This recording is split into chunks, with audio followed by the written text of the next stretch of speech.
Today on Science Fiction and Fantasy Network, as a part of our Writers of Sci-Fi and Fantasy series, I'm talking to Joanne Hall. She is the author of her new book, The Summer Goddess. She's also an acquisitions editor for a small press called Crystal Ink, which is part of Grimble Books, who are really, really, really good, and I am not biased. You've been writing for quite some time in this universe that The Summer Goddess is set, but it's a standalone.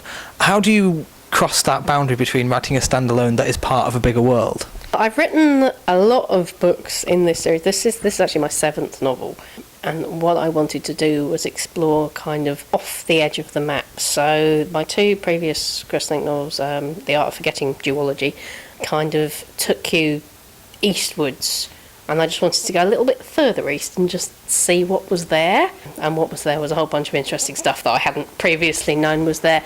But I think the other thing is interesting is that because it's set in another country in a totally different part of the world and a totally different culture, it means that it's got a different social history. My previous books have sort of dealt with the Civil War and the ramifications of the Civil War and how it's changed society. This book, Asta, the Civil War had no bearing on her life apart from the fact that her father was alive during it, but she doesn't remember it. It hasn't affected her culture particularly. So that was interesting, just to do something in the same world but that was completely different socially. So you're creating new cultures in your world. What kind of research do you do, or how do you approach it? What's your process for creating the cultures of your fantasy world? Well, for this one, I was looking at island races and how island races differ from sort of continental races in the way that they behave. The people of the Scattering, they're like the slave traders, that the people who Asta is betrayed to. I kind of looked at sort of Viking trade, the kind of things that they would trade and how they would live.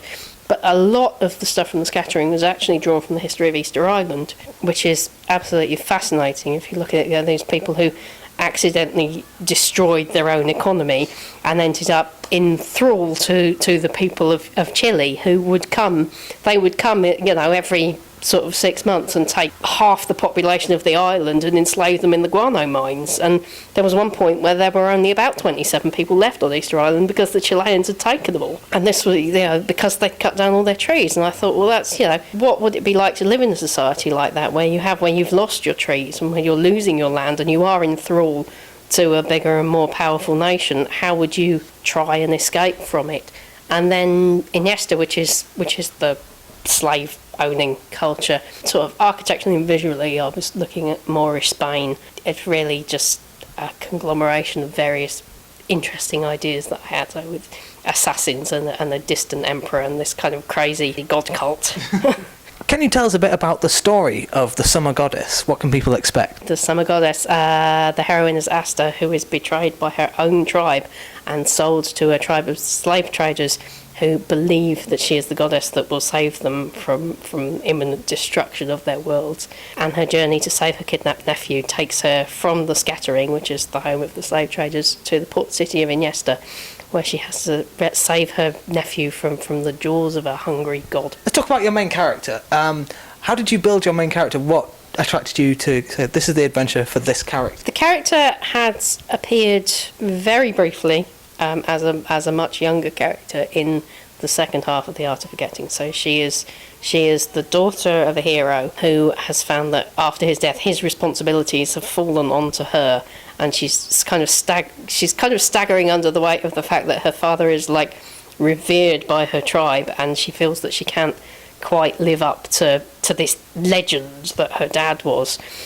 So she's kind of struggling with the weight of this responsibility, and then the slave raiders arrive and it all goes horribly wrong, and then she gets sold to the traders, and she's made a pledge to her brother. Her brother has died fighting the slave traders, and she's made a pledge that she will get his son back. So that's her main motivation, is she wants this little boy back, and she will go to the ends of the earth to get him. But she's also got this great weight hanging over her. What if I'm not as good as my dad? What if I can't live up to the legend that my dad was? What if I don't want to?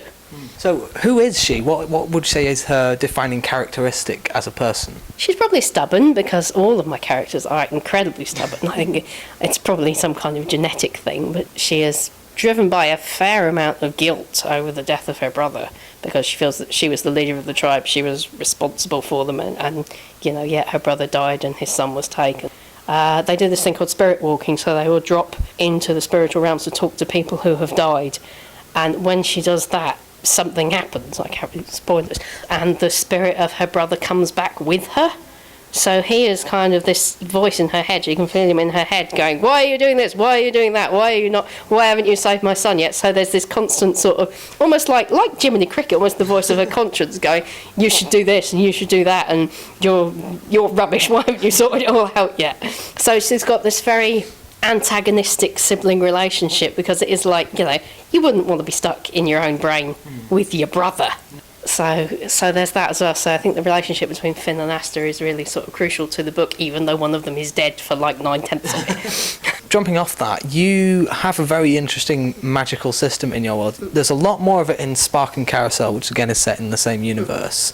How much of the magic is in this one? There's none of the same magic in Spark and Carousel as there was in this one. The magic in Spark and Carousel was mage-driven magic, which was very limited. I decided I didn't want everyone to be wizards. I didn't want everyone to have all the magical powers. So there were only sort of 12 or 13 people in the world who had a lot of magic, and 2 of them were in Spark and Carousel. So Asta herself doesn't have any magic.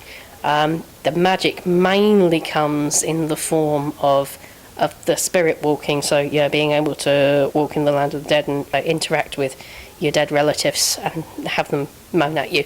But also, the priests of Iniesta are like a blood cult, and they have something hidden underneath their temple, which is very nasty. How did you develop your magical system then for your characters? Was it something you plotted out in detail, or was it something you just kind of went with as the story flowed?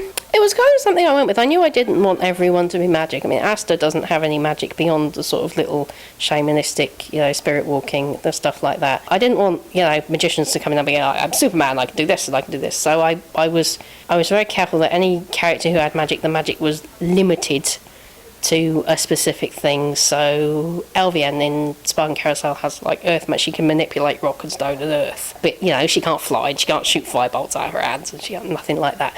If you're a mage, you have to work almost with other mages to be able to do anything particularly powerful.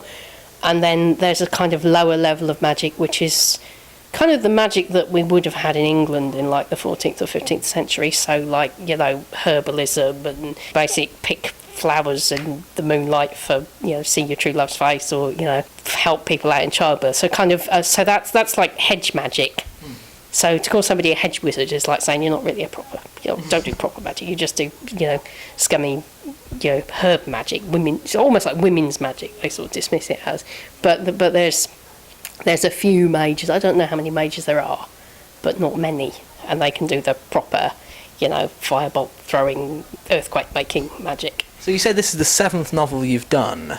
Yeah. Do you see a kind of common thread in what you like to write about and the kind of themes you follow with your characters and stories? I didn't, and then I looked back on them and I was like, oh yes, that is. So when I'm writing something, I'm not thinking about it following a thread or a theme. I'm just kind of like, type of thing, and then see what the hell it is I've typed. But I think there's a lot of stories about sibling relationships. I know I'm forgetting the kind of end of it focused on a important sibling relationship. No spoilers. And Spark and Carousel are more like brother and sister at the end. So there is a strong sibling thing. And I realised, and it was, I've written 7 books, and I've realised like halfway through writing the 8th one that I set loads and loads of my books on the coast. It's a real thing, and I wrote a novel since The Summer Goddess, which is set almost entirely at sea or on very small islands, and then I started writing the one after that, and I thought, this is set on the coast. So I think I grew up right on the south coast. I grew up about 2 miles from the sea, sort of in between the sea and the forest.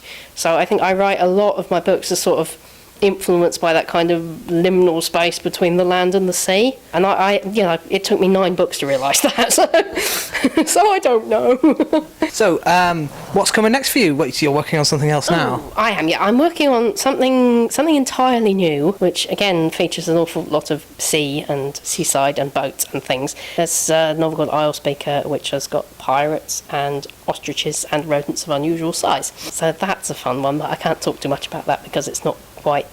It's still being drafted, but it's getting there. And then after that, I'm going to go back and do another Kingdom story, which I've written about 25,000 words of, which will be set in North Point about 6 months after the King's third move out. So it's like, you're in this split, divided port city, and the organisation that was more or less keeping the peace has just gone. So what happens then? Well, thanks for talking to us, Joe. All that to look forward to. And go and find The Summer Goddess from Crystal Ink, Grimbold Books.